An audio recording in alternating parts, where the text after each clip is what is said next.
Ambassador Zekthara's crystalline fingers trembled as she activated the emergency broadcast array. The massive communication device hummed to life, its bioluminescent panels casting eerie shadows across the ruined command center.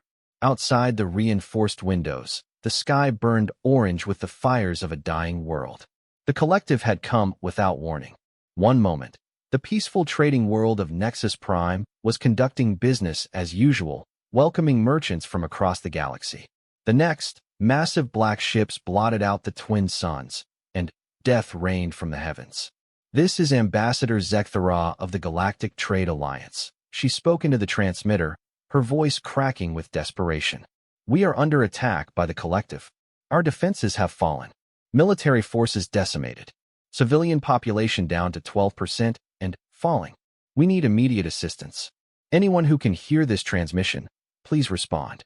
The message broadcast across all known frequencies, reaching every corner of civilized space. But as the hours passed, and the collective's war machines ground closer to the capital city, hope began to fade. The first responses came from nearby systems.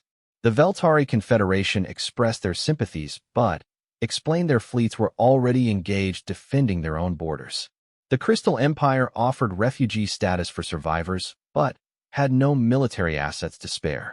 System after system responded with the same heartbreaking message. They were fighting for their own survival. Captain Mordak of the Alliance Defense Force staggered into the communications center, his blue uniform torn and stained with purple blood. Half his face was covered in emergency medical foam, where a plasma blast had nearly taken his head off. "Any luck with the distress calls?" he asked, slumping against a damaged console. Zekthara's head tendrils drooped in defeat. "Nothing. Everyone's fighting their own battles." The collective launched simultaneous attacks across 17 systems. "We're on our own." Through the windows, they could see the massive collective harvester ships descending toward the city. These weren't mere warships, but planet killers designed to strip worlds of all useful resources, including their populations. The aliens that served the collective were known for their brutal efficiency. They would take what they needed and leave nothing but dead rock behind. "There is one more option," Captain Mordak said quietly. "The restricted frequencies." Zekthara's compound eyes widened. "You mean the dead sectors? Those signals lead to empty space." "Not empty. Quarantined. There are old records from before the Great Expansion. Stories about systems that were marked as forbidden zones. No one knows exactly why, but the coordinates are still in the old databases." The building shook as another collective bombardment struck nearby. Through their enhanced sensors, they could detect the screams of civilians being rounded up for processing. Time was running out. "Do it," Zekthara decided. "We have nothing left to lose." Captain Mordak accessed the restricted database with his command codes. The information was heavily encrypted and carried warnings in dozens of languages. But buried deep in the files were transmission frequencies for sectors that had been marked off-limits for over 3 centuries. "I'm detecting signals from Sector 7 Gamma," Mordak reported. "It's far on the galactic rim. The warnings say, extreme caution advised. Hostile species detected. Contact forbidden by Galactic Council Resolution 2847. "What kind of hostile species?" Zekthara asked. "It doesn't say. Just that first contact teams never returned." The entire region was quarantined and declared a no-fly zone. Another explosion rocked the building. This one was much closer. They could hear the grinding of collective machinery outside. "Send the message," Zekthara commanded. "If we're going to die anyway, we might as well try everything." Captain Mordak programmed the transmitter for the forbidden frequencies. The signal would take hours to reach the distant sector, but it was their last hope. "This is Ambassador Zekthara of the Galactic Trade Alliance," she began again, her voice steadier now that she had a purpose. "We are under attack by the collective. Our world is dying. Our people are being harvested. If there is anyone out there, anyone at all, please help us. We don't know who you are or why your sector was quarantined, but we're desperate. Please, if you can hear this, we need aid." The message shot out into the void, racing across the galaxy toward the mysterious rim sectors. As it traveled, Ambassador Zekthara and Captain Mordak prepared for their final stand. But they were not the only ones broadcasting that day. Across the galaxy, on dozens of worlds, similar scenes were playing out. The collective's assault was unlike anything the civilized species had ever encountered. Their technology was superior, their tactics brutal, and their numbers seemingly endless. World after world fell to their advance. On the crystalline moon of Sarthyss, Elder Council member Vashta sent her own desperate plea into the void. The collective had arrived 3 days ago, and their beautiful crystal cities were being systematically destroyed. The invaders seemed particularly interested in their rare mineral formations, stripping them away with massive mining arrays. This is Elder Vashta of the Crystal Coalition, her mental projection carried across space. Our moon is being consumed. Our people enslaved. We have broadcast to every known civilization, but none can help. If there are others out there, others beyond our knowledge, please hear our cry for aid. In the Helix Nebula, Commander Raxtull of the Gas Giant Federation watched helplessly as collective ships systematically drained the atmosphere from their floating cities. His people were adapted to the high-pressure environment of gas giants, but the collective was stealing the very air they breathed. Unknown vessels, unknown civilizations. He broadcast on all frequencies, including the forbidden ones. The collective is murdering entire worlds. Our people are dying. Our cities are falling. If you have any compassion, any honor, please help us. We don't know where you are or who you are, but please, help us. The messages raced across space, reaching into sectors that had been silent for centuries. They bounced off relay stations and communication arrays, spreading throughout the galaxy like ripples in a pond. Most fell on deaf ears or empty space, but some reached their destination. In a small, unremarkable system on the galactic rim, a blue-green world orbited a yellow star. It was the third planet from its sun, and it had been silent for over 300 years. The Galactic Council had discovered it during the Great Expansion and immediately classified it as a death world, a planet so hostile that it couldn't possibly support intelligent life. The survey team had been wrong about the intelligence part. Deep beneath the ocean, in a facility that had been hidden for centuries, warning lights began to flash. Computer systems that had been dormant started coming online. Ancient protocols activated, and long-sleeping communication arrays powered up. The distress calls from across the galaxy had finally reached their destination. Commander Sarah Chun was 3 days into her rotation at Deep Space Monitoring Station Omega when the alerts started cascading across her screens. She'd been half asleep, monitoring routine background radiation, when every communication system in the facility suddenly came alive. "What the hell?" she muttered, sitting up in her chair and reaching for her coffee. The screens showed incoming transmissions on frequencies that should have been dead for centuries. Atlas, analyze these signals, she commanded the facility's artificial intelligence. "Analyzing, Commander," the calm voice replied. "I am detecting multiple distress calls from various points across the galaxy. The transmissions appear to be using emergency frequencies that were established during the pre-quarantine period." Sarah's blood went cold. The quarantine protocols had been in place since the 23rd century, after first contact had gone disastrously wrong. Earth had been cut off from the galaxy for good reason. "Content analysis?" she asked. The calls described coordinated attacks by an entity referred to as the Collective. Multiple worlds report invasion, civilian casualties, and the systematic destruction of their civilizations. They are requesting aid from anyone who can hear their transmissions. Sarah stared at the screens in disbelief. She'd known this day might come. They all did. It was why the monitoring stations existed. But she'd hoped it would be someone else's problem, someone else's watch. "How many worlds affected?" she asked quietly.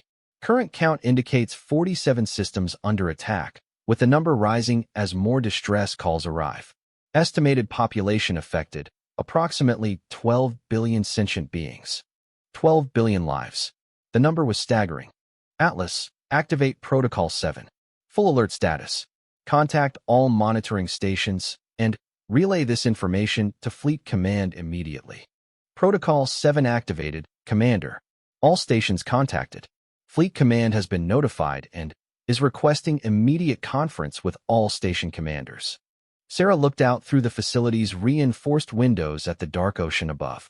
Somewhere up there, beyond the water and the atmosphere and the void of space, entire civilizations were dying while crying out for help.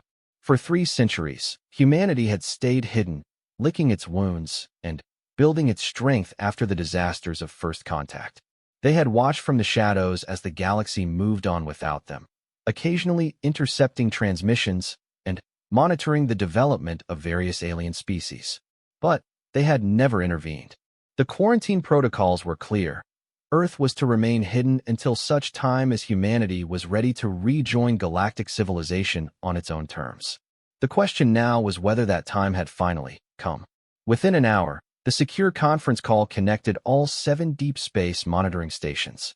The commanders appeared as holographic projections in Sarah's command center, men and women from around the world who had dedicated their lives to watching and waiting. Ladies and gentlemen, Admiral Harrison's voice carried the weight of 3 centuries of isolation. I assume you've all reviewed the incoming transmissions. What we're seeing appears to be the largest military action in recorded galactic history. An unknown force calling itself the Collective is systematically attacking multiple civilizations simultaneously. Commander Volkov from Station Siberia leaned forward in his projection. Admiral, our analysts have been tracking the attack patterns. This isn't random. The Collective is targeting specific systems based on strategic value, trade routes, resource-rich worlds, population centers. This is a coordinated campaign of conquest. Any information on this Collective? Asked Commander Okafor from the African Deep Station. Negative, Admiral Harrison replied. They don't appear in any of our historical databases. This is either a completely new threat or one that emerged after our quarantine began. Sarah cleared her throat. Admiral, with respect, we need to consider our options here. These aren't isolated incidents. We're looking at potential genocide on a galactic scale. I understand the implications, Commander Chen, but I want to remind everyone that the quarantine protocols exist for good reason. The last time humanity revealed itself to the galaxy, we lost over 2 billion people and barely survived the experience. The silence that followed was heavy with memory. Everyone in the conference knew the history, how humanity's first contact with galactic civilization had led to exploitation, slavery, and near extinction. It had taken everything they had to break free and disappear into the dark corners of space. Sir, Commander Martinez from the South American station spoke up. I've been monitoring the tactical data. These alien civilizations are losing badly. Their technology appears to be centuries behind what we've developed during our isolation. If we don't act, they're all going to die. Admiral Harrison was quiet for a long moment. In the background, they could all hear the constant chatter of incoming distress calls. More and more worlds were falling to the Collective's advance. There's something else, Commander Chen said quietly. I've been analyzing the attack patterns, and I think the Collective is moving toward Earth's general region of the galaxy. If they continue their current expansion rate, they'll reach the edge of our quarantine zone within 6 months. That changed everything.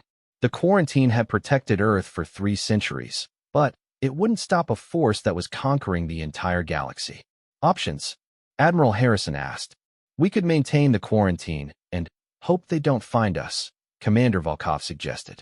Our stealth technology is far advanced from what these civilizations seem to have. Or we could reveal ourselves and help fight, Commander Chen added. From what I'm seeing, our technology could make a significant difference. Admiral Harrison nodded slowly. I need to consult with the Global Council. Continue monitoring the situation and prepare full tactical assessments. We may be about to make the most important decision in human history. As the conference ended, Sarah remained at her station, watching the cascade of distress calls continuing to pour in. Each one represented millions of lives hanging in the balance. Each one was a plea for salvation that might go unanswered. But deep beneath Earth's oceans, in facilities that had been hidden for centuries, something was stirring. Shipyards that had been idle began powering up. Weapons systems that existed only in theory started moving toward production. And, in the depths of space, automated systems began awakening ships that had been sleeping in the darkness. Humanity had spent 300 years preparing for the day they might need to fight again. The question now was whether they were ready to step out of the shadows and face the galaxy once more. Above the Earth, the stars continued to shine, silent witnesses to the drama unfolding across the cosmos. Somewhere among those points of light, Entire civilizations were crying out for salvation. And, in the darkness between the stars, something ancient and terrible was beginning to stir in response. The global council chambers beneath the Swiss Alps had not seen such activity in decades. Representatives from every nation on Earth gathered in the circular amphitheater, their faces grim as they watched the holographic displays showing the ongoing destruction across the galaxy. President Martinez of the United Americas stood at the central podium, her voice echoing in the vast chamber. Ladies and gentlemen, we are facing the greatest crisis in human history since the Exodus Wars. 47 star systems have fallen to this collective in the past week alone. Our analysts estimate that over 15 billion sentient beings have already been killed or enslaved. The French representative raised his hand. Madam President, with respect, this is not our fight. The quarantine protocols were established for our protection. Why should we risk everything we've rebuilt? Because they're moving toward us, Admiral Harrison interjected, stepping forward with a tactical display. The collective's expansion pattern is systematic. They're consuming resources and populations as they advance. At their current rate of expansion, they'll reach the outer edge of our quarantine zone within 6 months. Chancellor Weber of the European Federation studied the data. Admiral, what makes you confident they'll detect our presence? Our stealth technology is centuries beyond anything these other species possess. Ma'am, the collective isn't using standard detection methods. They're conducting systematic sweeps of every system in their path. Even if our technology can hide our planets, they'll eventually detect our resource extraction operations, our communication networks, our very presence in space. Director Singh from the Asian Coalition leaned forward. And what evidence do we have that we can actually make a difference? These civilizations have been fighting for months with no success. Admiral Harrison activated a new set of displays. Our technology is significantly more advanced than what we're seeing from either the collective or their victims. During our isolation, we've had 3 centuries to develop new technologies, new weapons, new defensive systems. We're not the same species that was nearly destroyed during first contact. The Russian representative, Director Petrov, stood up. Admiral, show them the fleet assessments. Harrison nodded and activated a new hologram. Ladies and gentlemen, during our isolation, we've built what may be the most advanced space fleet in galactic history. 247 capital ships, 1,500 cruisers, 4,000 destroyers, and over 12,000 fighter craft, all equipped with technology that didn't exist when we went into hiding. The chamber fell silent as the representatives absorbed the scale of what humanity had built in secret. Ships powered by antimatter engines, armed with particle beam weapons and quantum torpedoes, protected by shield generators that could deflect entire moons. The question, Admiral Harrison continued, is not whether we can make a difference. The question is whether we're prepared to reveal ourselves to a galaxy that once tried to exterminate us. President Chun of the Pacific Alliance spoke for the first time. Admiral, what do our intelligence networks tell us about the current state of galactic civilization? Are we dealing with the same powers that tried to destroy us 3 centuries ago? No, ma'am. Our analysis suggests that most of the major powers from that era have either collapsed or evolved into something completely different. The species currently under attack appear to be descendants or successors to the civilizations we knew. Many seem to have no knowledge of humanity's existence or our previous conflicts. Director Al-Rashid from the Middle Eastern Federation raised a crucial point. What about our own people? Are they prepared for this?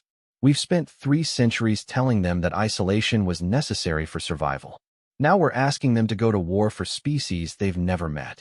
President Martinez nodded grimly. That's perhaps our greatest challenge. But the alternative may be the extinction of galactic civilization, including eventually ourselves.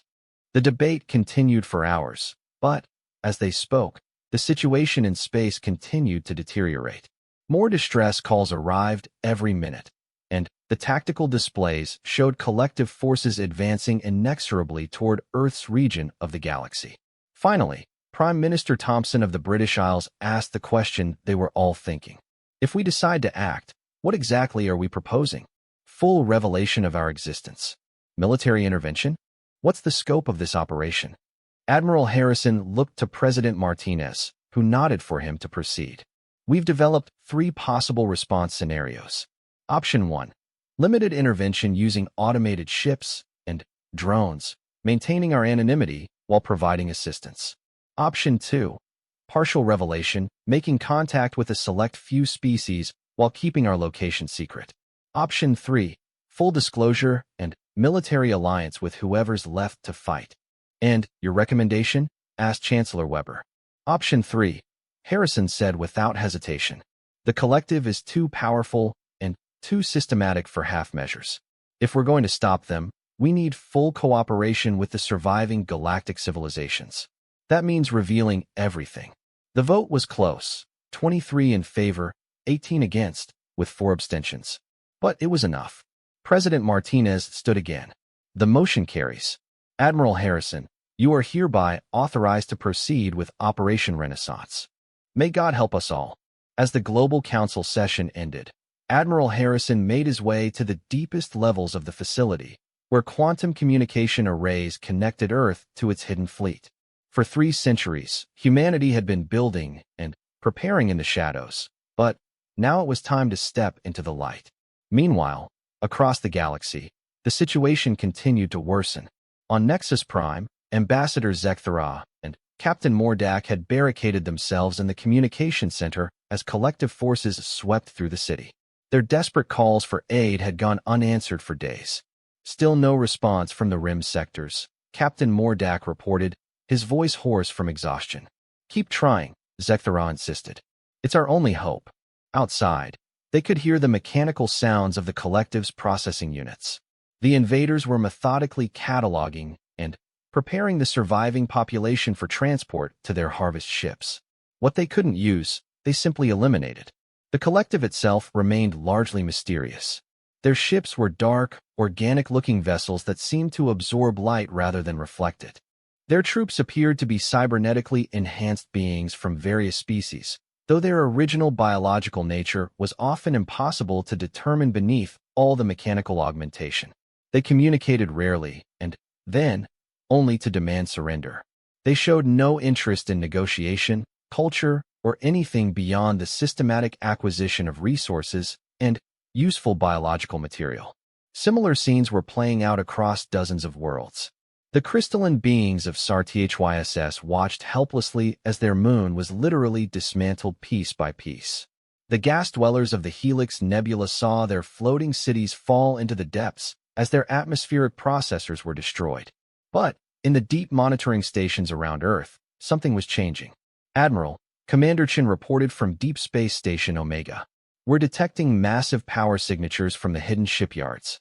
It looks like the fleet is being activated. Confirmed, Admiral Harrison's voice came through the secure channel. Operation Renaissance is a go. All stations are to begin monitoring targeted systems for potential intervention points. Sir, what about our cover? The quarantine protocols. As of 20 minutes ago, the quarantine is officially over. Humanity is going back to war. The activation of Earth's hidden fleet was a sight that no one had witnessed for 3 centuries.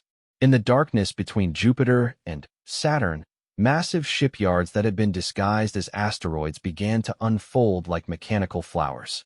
Ships that had been sleeping in the cold vacuum for decades started powering up their reactors.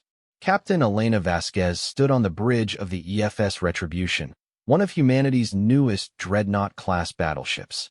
The ship was nearly 2 kilometers long, armed with weapons that could crack continents, and protected by shields that had never been tested in actual combat. All systems green, Captain, reported her first officer, Commander Jackson. Crew complement at full strength. All weapons and defensive systems operational. What's our mission status? Elena asked. We're part of Task Force Alpha, assigned to the Nexus Prime system. Intelligence suggests it's one of the key strategic points the collective has targeted. If we can break their hold there, it might give the other systems time to organize a defense. Each vessel represented decades of planning, years of construction, and the hopes of an entire species. Admiral, his communication officer reported. Captain Vasquez, signals ready. All ships in Task Force Alpha report ready for jump. Signal all task forces, Harrison commanded. Operation Renaissance begins now. Jump. In space, 50 human ships disappeared in flashes of distorted starlight, their destination the embattled systems where civilizations were fighting for survival. On Nexus Prime, Ambassador Zekthara was beginning to lose hope when her communication equipment suddenly erupted in activity. New signals were coming through, not distress calls, but something else entirely.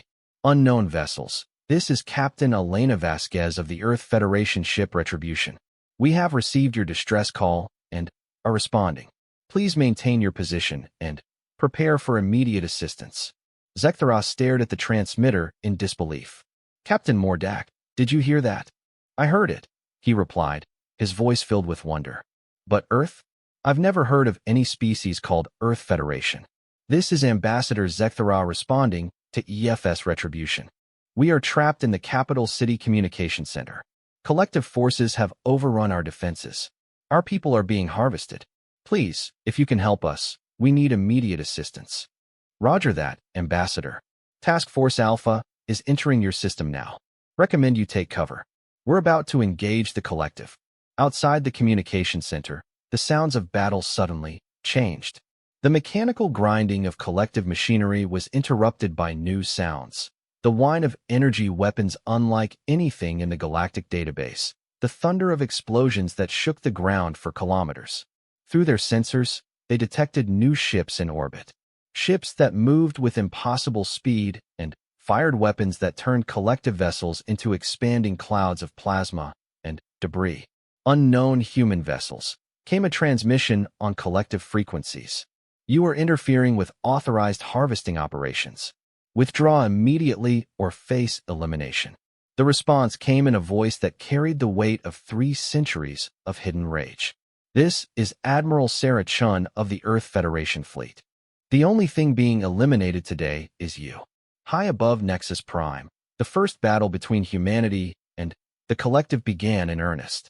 Human ships that had been designed with lessons learned from 300 years of defensive planning met an enemy that had conquered dozens of civilizations. The collective quickly discovered that these new opponents were unlike anything they had faced before. The battle above Nexus Prime began with a single human ship against 12 collective vessels. Captain Elena Vasquez watched the tactical display as the EFS Retribution dropped out of hyperspace into what should have been certain death. The collective ships were massive, each one larger than her dreadnought, and bristling with weapons that had carved through every defense the galaxy could muster. Captain, Commander Jackson reported from his station. Enemy vessels are moving to engage. They're hailing us. Put them through. The view screen filled with the image of a being that had once been organic but was now more machine than flesh. Cables and mechanical implants covered most of its face, and its eyes glowed with artificial light. Unknown vessel. The collective drone spoke in a voice devoid of emotion. You will surrender your ship and prepare for processing. Resistance is futile. Elena smiled coldly. I've got a better idea. How about you surrender, and I'll make sure your destruction is quick. The drone's expression didn't change. Initiating termination protocol. Elena closed the channel and turned to her crew. Well, you heard the gentleman. Battle stations. Let's show these parasites what humanity learned during our little vacation. The first collective ship fired what should have been a killing blow, a plasma beam capable of vaporizing a moon. It struck the Retribution's shields and simply disappeared, absorbed and redirected by adaptive barrier technology that the galaxy had never seen. Their weapons are impressive, Elena commented casually. But they're using technology we figured out how to counter 2 centuries ago. Return fire. The Retribution's main gun fired once. The particle beam that emerged was focused to a point smaller than an atom, but carrying enough energy to ignite a star. It struck the lead collective ship and punched completely through it, the beam continuing on to cripple 2 more vessels behind it. Direct hit, reported the weapons officer. 3 enemy ships severely damaged. Elena nodded. Good. Now let's see what happens when they realize they're not fighting civilians anymore. The remaining collective ships attacked en masse, filling space with enough firepower to glass a continent. But the human ship moved like nothing they had ever seen. Its engines powered by controlled antimatter reactions that provided acceleration the collective couldn't match. The Retribution danced between enemy fire, its shields effortlessly turning aside attacks that had destroyed entire fleets. When it returned fire, collective ships died. "Captain," the communication officer called out. "I'm receiving transmissions from the planet's surface. The aliens down there are asking what's happening." "Tell them the cavalry has arrived," Elena replied, watching another collective ship break apart under her weapons. "And inform them that this is just the beginning." As if summoned by her words, space around Nexus Prime suddenly filled with new arrivals. 49 more human ships materialized from hyperspace, their sleek hulls gleaming in the light of the system's twin suns. The collective fleet, which had been systematically conquering the galaxy for months, suddenly found itself outgunned and outmaneuvered by an enemy they had never encountered. "All ships," Elena broadcast to the task force. "Target priority goes to the harvester vessels. We're here to save lives, not just win a battle." The human fleet spread out across the system like avenging angels. The collective's massive harvester ships, slow and heavily armored, had been designed to operate under complete space superiority. They were helpless against enemies that could simply ignore their defenses. The EFS Thunderbolt, a heavy cruiser under Captain Wei's command, swooped down on one of the harvester ships. Her crew had analyzed the collective's technology during the journey and identified critical weaknesses. "Target their power cores," Captain Wei ordered. "These things are essentially mobile factories. If we can shut down their power, they're dead in space." The Thunderbolt's weapons found their mark with surgical precision. The harvester ship's lights went out, and its mechanical arms stopped their terrible work of processing captured civilians. Across the system, similar scenes played out as human ships systematically dismantled the collective's invasion force. It wasn't a battle, it was an execution. On the surface of Nexus Prime, Ambassador Zekthara and Captain Mordak watched in amazement as the sky filled with explosions. Collective ground forces, cut off from their support ships, began falling back toward their landing zones. "This is impossible," Mordak whispered. "Who are these humans? Where did they come from?" Zekthara was studying the tactical data streaming in from orbit. "I'm analyzing their technology. It's unlike anything in our databases. These ships are centuries beyond anything we know about." A new transmission came through on their communication system. "Ambassador Zekthara, this is Captain Vasquez. The orbital battle is concluded. We're preparing to deploy ground forces to assist with collective cleanup operations." "Captain Vasquez," Zekthara replied, her voice filled with wonder. "I don't know how to thank you. You've saved our world." "Thank us later, Ambassador. Right now, we have work to do. We're detecting collective forces still active on the surface. Can you provide intelligence on their positions?" As the battle on Nexus Prime wound down, similar scenes were playing out across the galaxy. Human task forces had jumped simultaneously to 17 different systems, targeting the most critical collective strongholds. At SAR-THYSS, the crystalline moon that was being systematically dismantled, Task Force Beta arrived to find the collective in the process of breaking apart the moon's core. The human ships moved with deadly precision, disabling the massive mining platforms before they could complete their work. Commander Sarah Kim stood on the bridge of the EFS Avalanche, watching her tactical display as her ships engaged the enemy. "Status report on the mining operations?" "The collective has extracted approximately 30% of the moon's mineral core," her science officer reported. "But the structural integrity is still intact. If we can stop them now, the moon can be saved. Then, let's stop them. All ships, target the mining platforms. Use precision strikes only. We don't want to damage what's left of their world." The human weapons fired with incredible accuracy, each shot calculated to disable enemy equipment without causing collateral damage. It was a level of precision that the collective, with their crude all-or-nothing approach, simply couldn't match. Elder Vashta felt the vibrations in the moon's crystal structure as the mining operations suddenly stopped. Through her people's unique connection to their crystalline environment, she could sense the change in the orbital situation. "The attackers have stopped," she announced to the surviving members of the Elder Council. "Something is happening in space." The response came as a transmission directly to their council chambers. "Elder Vashta, this is Commander Sarah Kim of the Earth Federation. We have received your distress call and are responding. The collective forces in your system have been neutralized." "Earth Federation? Vashta's mental voice carried confusion. I'm not familiar with your species. But if you have truly stopped the collective, then you have saved our entire civilization. We're here to help, Elder. Our ground forces are preparing to assist with the removal of collective equipment from your moon. We'll also provide medical aid for your injured. As the human ships established orbital security around the crystal moon, their crews worked with an efficiency born of 3 centuries of preparation. These weren't just soldiers, but scientists, engineers, and medical specialists trained for exactly this kind of operation. The same pattern repeated across the galaxy. At each target system, human forces arrived with overwhelming technological superiority and precise tactical intelligence. They had studied the collective's methods during the journey and knew exactly how to counter them. But the most crucial battle was taking place in the Helix Nebula, where Commander Raxtal's gas giant federation was on the verge of complete atmospheric collapse. Admiral Chun herself led Task Force Gamma into the swirling gases of the nebula. The EFS Endeavour, humanity's largest ship, emerged from hyperspace in the middle of what had once been a thriving civilization of floating cities. My God, Admiral Chun whispered as she surveyed the destruction.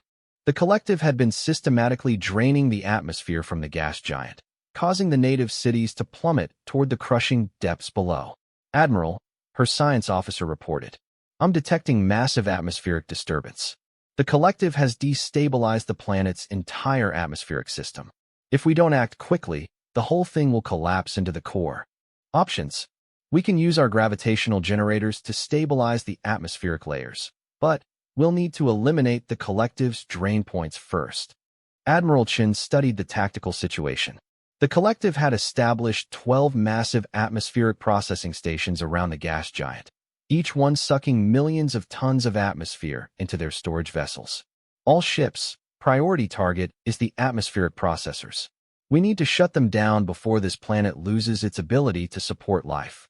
The human fleet spread out across the gas giant's atmosphere, their ships diving deep into the swirling clouds where the collective's machinery was hidden. It was a complex, three-dimensional battle fought in an environment that would have been impossible for most species to navigate. But humanity had prepared for every possible battlefield. Commander Raxtal felt the pressure change in his floating city as one of the drain points suddenly shut down. What's happening? He called to his sensor operators. Unknown ships in the upper atmosphere, came the reply. They're engaging the collective's processing stations. Wait, I'm detecting communication signals. The transmission came through on emergency frequencies.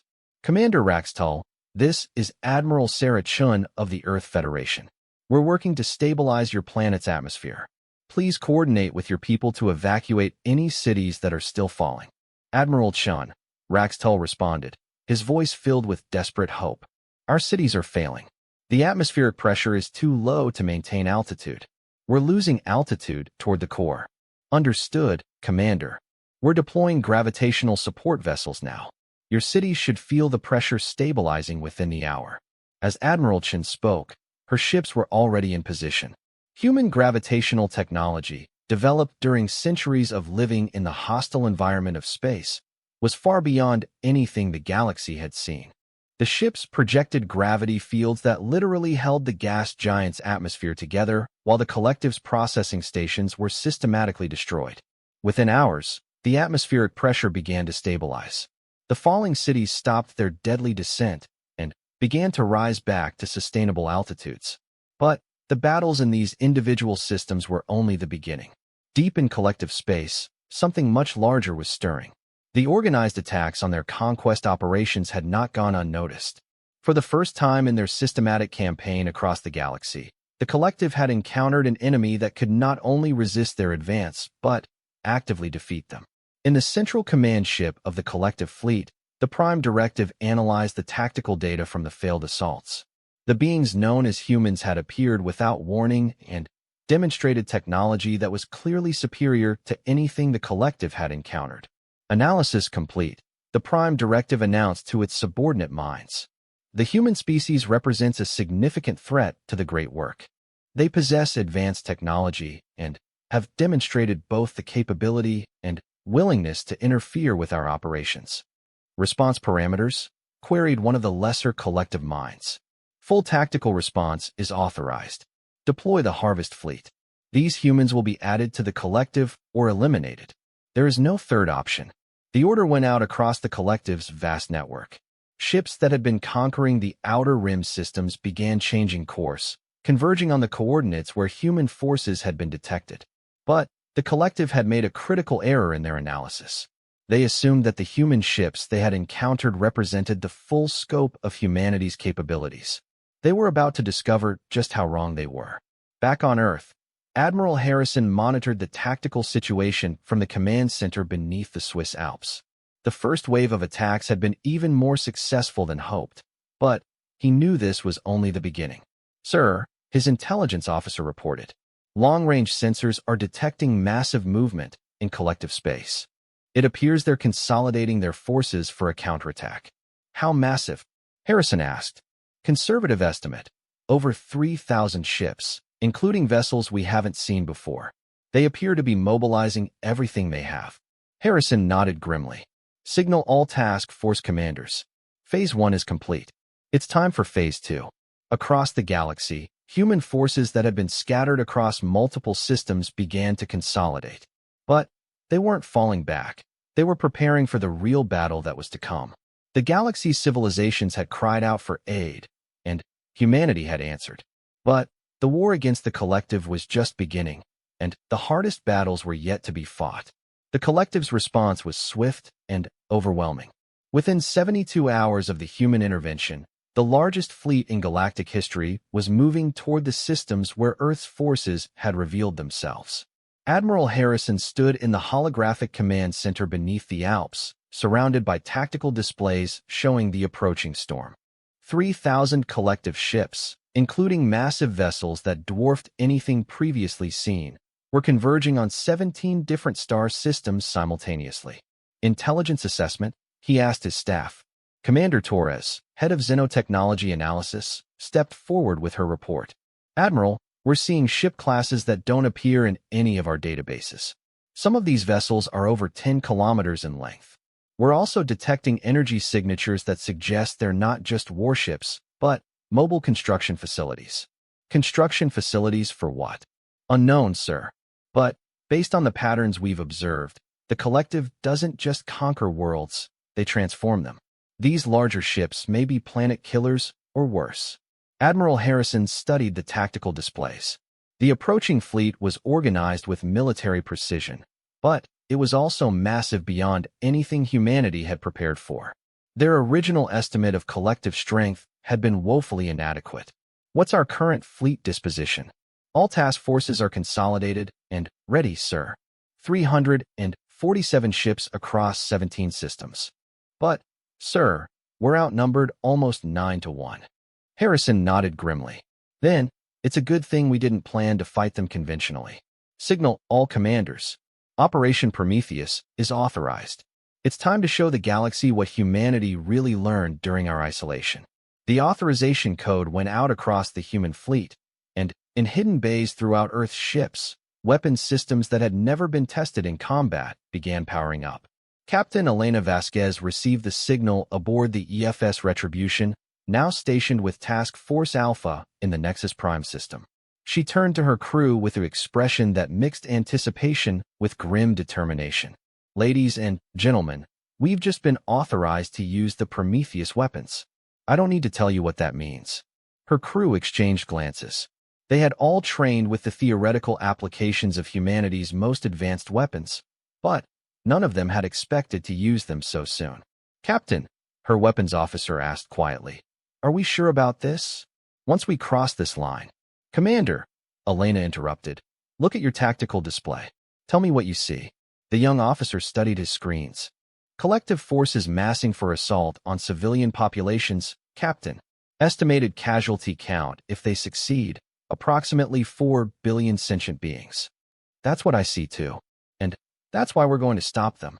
The Prometheus weapons were the culmination of 3 centuries of human technological development. During their isolation, Earth scientists had pushed the boundaries of physics itself, developing weapons that manipulated fundamental forces in ways that the galaxy's civilizations couldn't even comprehend. In the SAR-THYSS system, Commander Sarah Kim watched as her long-range sensors detected the approaching collective fleet. 200 ships were bearing down on the crystal moon, including several of the massive, unknown vessels. "Commander," her science officer reported, "I'm detecting some kind of energy buildup from the larger collective ships. It appears they're preparing to crack the moon open completely. Then, we stop them before they get the chance. Signal Task Force Beta. We're implementing Protocol Omega." Elder Vashta felt the vibration through the crystal structure of her moon as unknown energies began to build in space. The human ships had taken defensive positions between her world and the approaching darkness, but they seemed impossibly small compared to the enemy fleet. "Human vessels," she transmitted. "You have already saved our world once, but this force is too large. You should retreat while you still can." The response came from Commander Kim herself. "Elder Vashta, with respect, we didn't come this far to run from a fight. Besides, we have a few surprises left." In the Helix Nebula, Admiral Chun watched the largest concentration of collective forces approaching her position. Over 1,000 ships, including 3 of the massive, unknown vessels, were moving through the gas giant's outer atmosphere. "Admiral," her tactical officer reported, "the enemy fleet will be in weapons range within 2 hours. Recommend we begin evacuation of remaining civilian populations." "Negative," Admiral Chun replied calmly. "We hold position.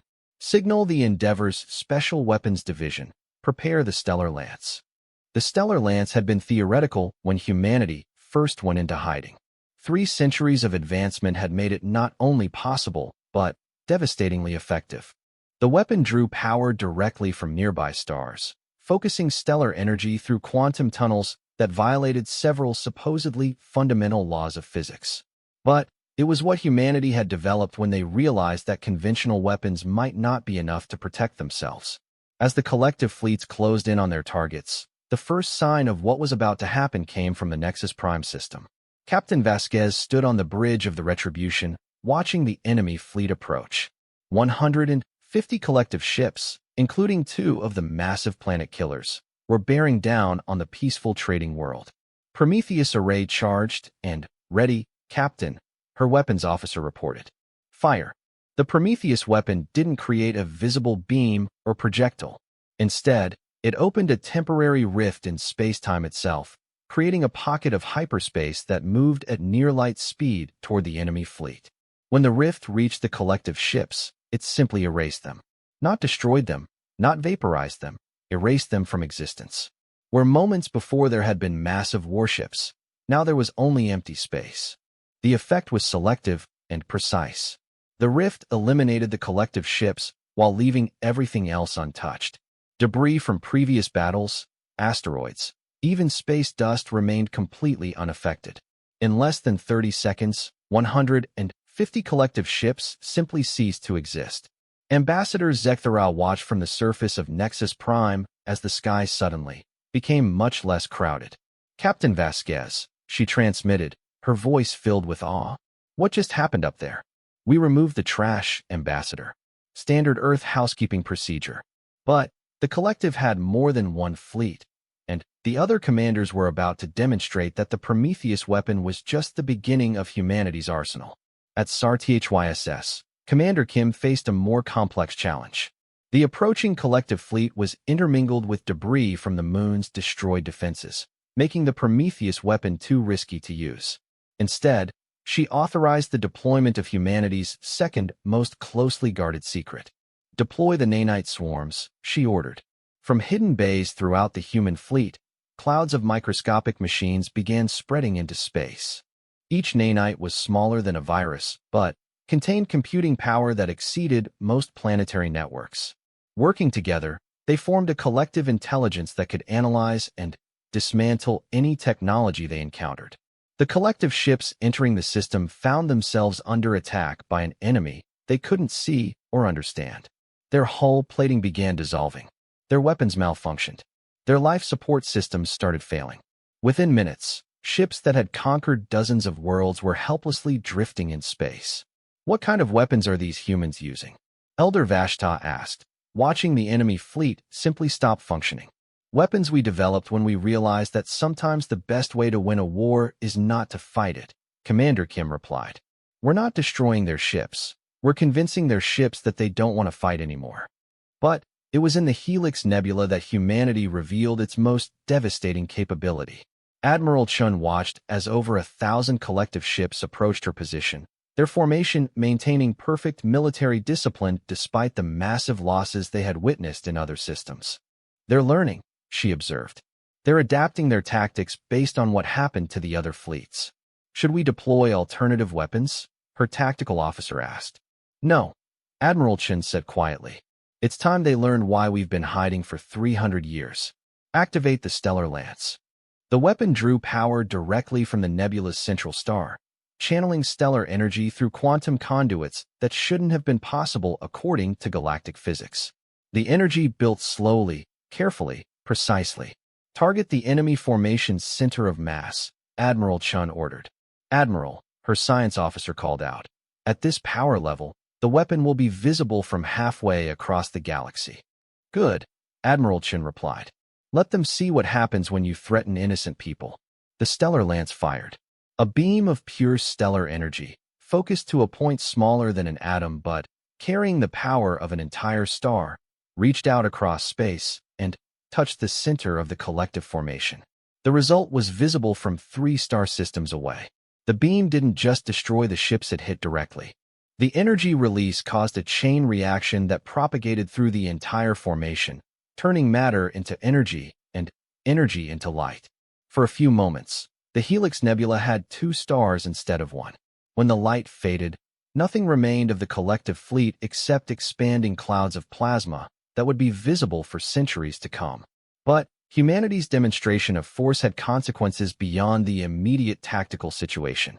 Across the galaxy, every remaining civilization with functioning sensors had witnessed the destruction. The sheer scale of the energy release was beyond anything in their scientific understanding.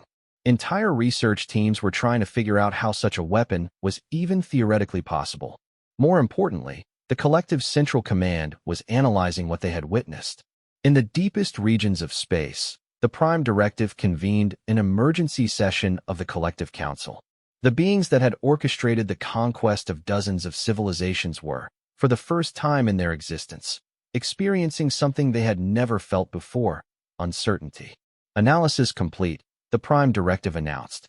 The human species possesses technology that exceeds our current capabilities. Their weapons appear to manipulate fundamental forces in ways that our science cannot explain. Threat assessment? Queried the secondary collective. Extreme. The humans have demonstrated the ability to eliminate our forces without significant losses. More concerning, they appear to be holding back. Our analysis suggests that what we have witnessed represents only a fraction of their capabilities. Recommended response. The Prime Directive was silent for a long moment, an eternity in the accelerated time frame of collective thought. We require additional data.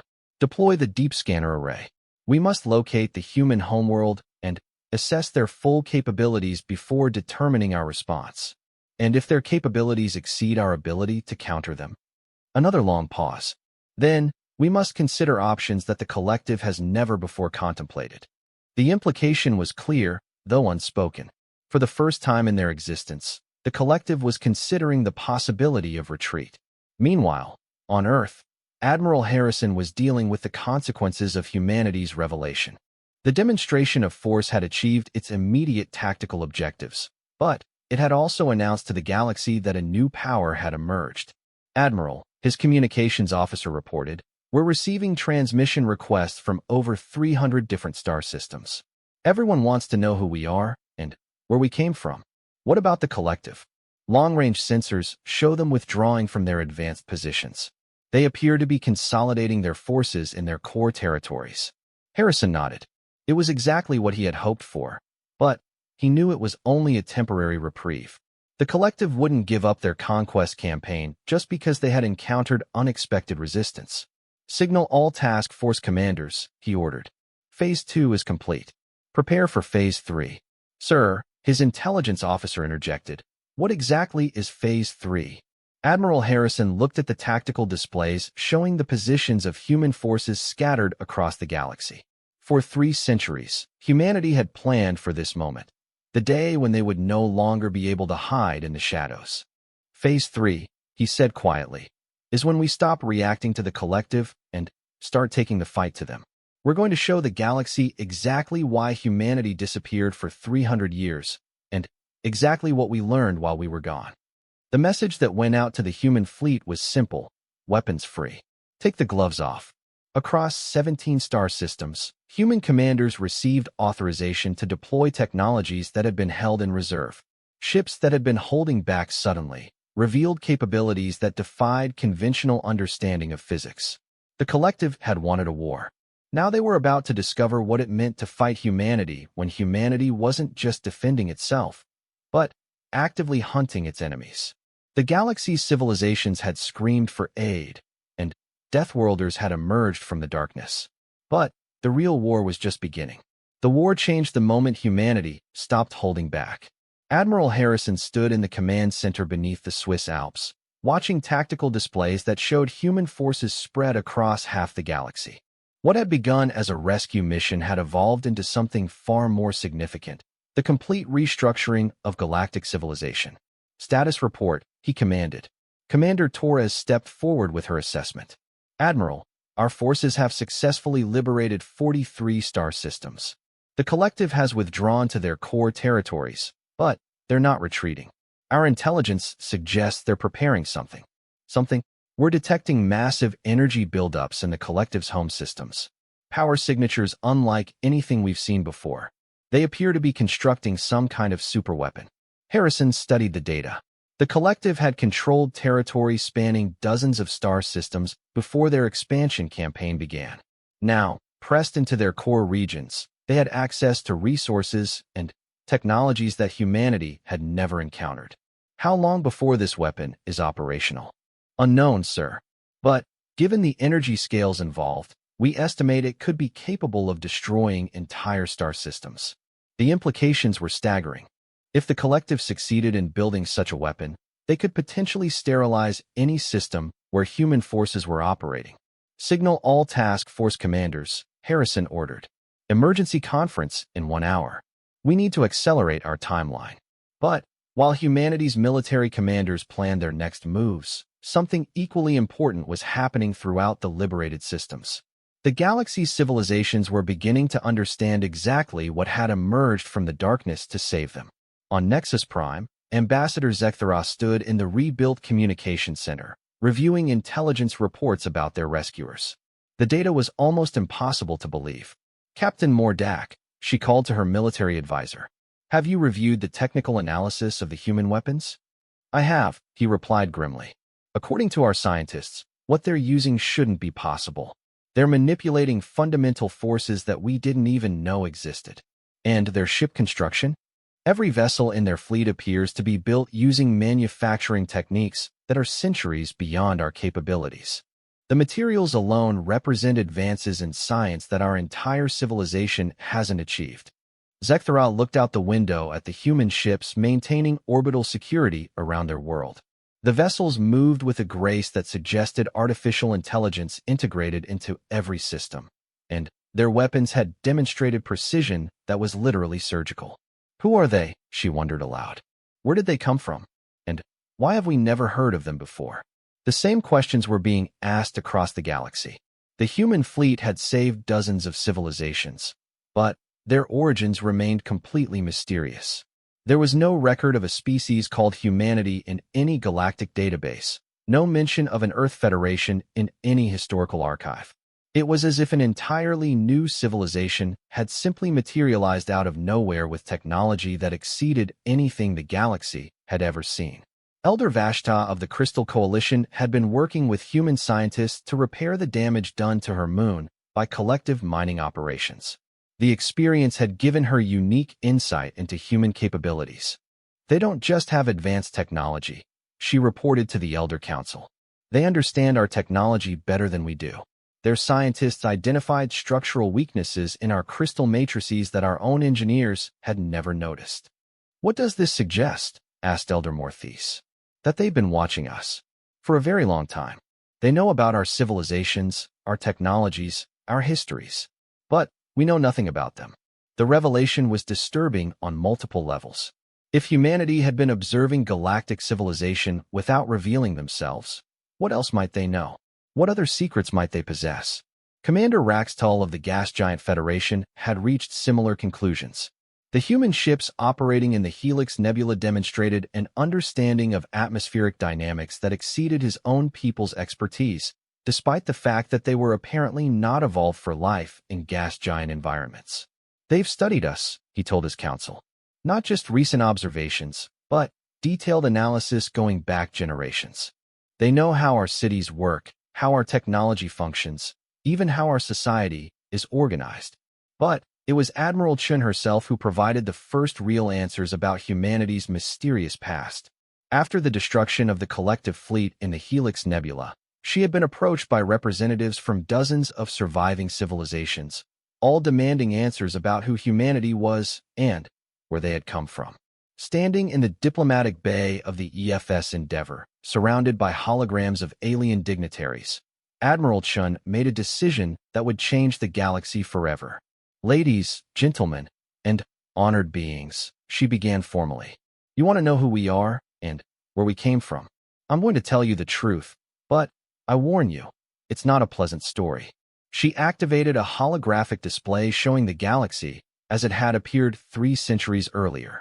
300 years ago, humanity made first contact with galactic civilization. We were young, naive, and eager to join the community of sentient species. The display showed Earth's location and the expansion of early human settlements. We shared our technology, opened our borders, and trusted that we were joining a peaceful community of equals. Ambassador Zekthara leaned forward. What happened? We were enslaved, Admiral Chun said simply. Our technology was stolen.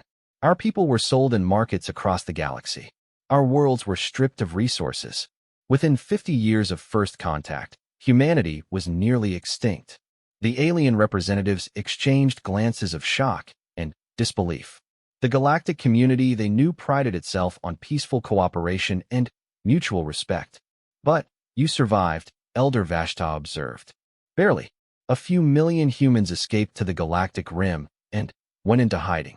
We spent 3 centuries rebuilding, learning, and preparing for the day we might have to fight again.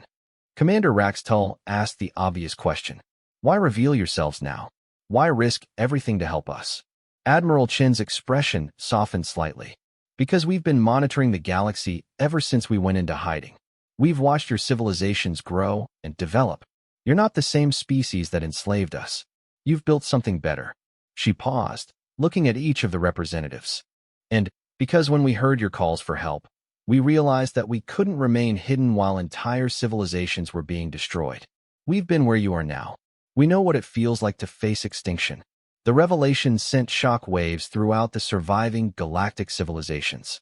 The mysterious saviors who had appeared from nowhere were actually survivors of one of the darkest chapters in galactic history. But the discussion was interrupted by urgent transmissions from Earth. Admiral Chun, Admiral Harrison's voice carried across space. We need all commanders back at headquarters immediately. The collective is moving. The emergency conference connected every human commander across the galaxy. The holographic chamber beneath the Alps filled with the images of captains and admirals who had been spread across dozens of star systems. Ladies and gentlemen, Admiral Harrison began without preamble. The collective has completed construction of their superweapon. Long-range sensors show it's a stellar manipulator, a device capable of destabilizing stars and causing them to go supernova. The implications were terrifying. A weapon that could destroy entire star systems would render meaningless humanity's technological advantages. Even their most advanced shields couldn't protect against the explosion of a star. What's their target? Captain Vasquez asked from Nexus Prime. Unknown. But they're mobilizing their entire remaining fleet around this weapon. Every ship they have left is converging on a single location deep in their territory. Commander Kim spoke up from SAR-THYSS. Admiral, if they're massing everything they have in one location, that presents an opportunity. We could end this war with a single decisive strike. I've considered that, Harrison replied. But the intelligence suggests this is exactly what they want us to do. They're using their superweapon as bait to draw our forces into a trap. Admiral Chen studied the tactical data. What kind of trap could possibly threaten our fleet? We've demonstrated clear technological superiority. That's what worries me, Harrison said grimly. The collective isn't stupid. They've analyzed our capabilities and concluded that they can't match us in conventional warfare. But they're still proceeding with this plan. That suggests they have something we haven't seen before. The conference continued for hours as humanity's commanders debated their options. They could maintain their defensive positions and protect the liberated systems, but that would allow the collective to complete whatever they were planning. Or they could attack the massed enemy forces and risk walking into an unknown trap. The decision was made when new intelligence arrived from the deep monitoring stations. Admiral, the communications officer reported, we're detecting massive distortions in subspace near the collective's main fleet. It appears they're not just building a superweapon. They're opening some kind of portal. The tactical display updated to show energy readings that defied comprehension. The collective wasn't just planning to destroy star systems. They were apparently trying to access something from outside the galaxy entirely. Signal all forces, Admiral Harrison commanded. Operation Ragnarok is authorized. We're ending this war now, before the collective can unleash whatever they're trying to summon. The order went out to every human ship in the galaxy. For the first time since emerging from hiding, humanity's entire fleet would operate together as a single force. But as the human ships began converging on the collective stronghold, sensors detected something that changed everything. The portal the collective had been building was opening, and something was coming through. Something that made the collective's previous technology look primitive by comparison. Captain Vasquez received the update while en route to the battle zone. Captain, her science officer reported, I'm detecting massive objects emerging from the portal. They're ships, but they're unlike anything in our databases. Collective reinforcements? Negative, Captain. These ships are attacking the collective forces. Whatever came through that portal, it's not friendly to the collective either. The revelation spread quickly through the human fleet. The collective hadn't been building a superweapon to use against humanity. They had been trying to summon help from whatever civilization they had originally served. But their call for aid had brought something else entirely. Admiral Harrison watched the tactical displays as the situation in collective space descended into chaos. The new arrivals were systematically destroying collective ships with weapons that made even humanity's advanced technology look conventional. Admiral Chun transmitted from her flagship, recommend we hold position and assess the situation. We may have a new player in this war. Agreed. All ships, maintain current course, but do not engage any targets until we understand what we're dealing with. As humanity's fleet approached the collective stronghold, they found themselves witnessing the destruction of an enemy that had conquered most of the galaxy. The beings that emerged from the portal showed no more mercy to the collective than the collective had shown to their victims. But when the last collective ship was destroyed, the mysterious newcomers turned their attention to the approaching human fleet. The first transmission from the unknown ships carried a message that sent chills through every human commander. Human vessels. The alien voice was cold and mechanical. You are the specimens that escaped processing 300 years ago. You will submit for immediate collection, or you will be eliminated. Admiral Harrison felt the weight of 3 centuries of history settling on his shoulders. The species that had enslaved and nearly destroyed humanity had returned, drawn by the collective's attempt to summon aid. But they were no longer facing the same defenseless human civilization that had been nearly wiped out 3 centuries ago. All ships, Admiral Harrison broadcast to the human fleet. This is what we prepared for. This is why we spent 300 years in hiding. Today we find out whether it was enough. The final battle for the galaxy was about to begin.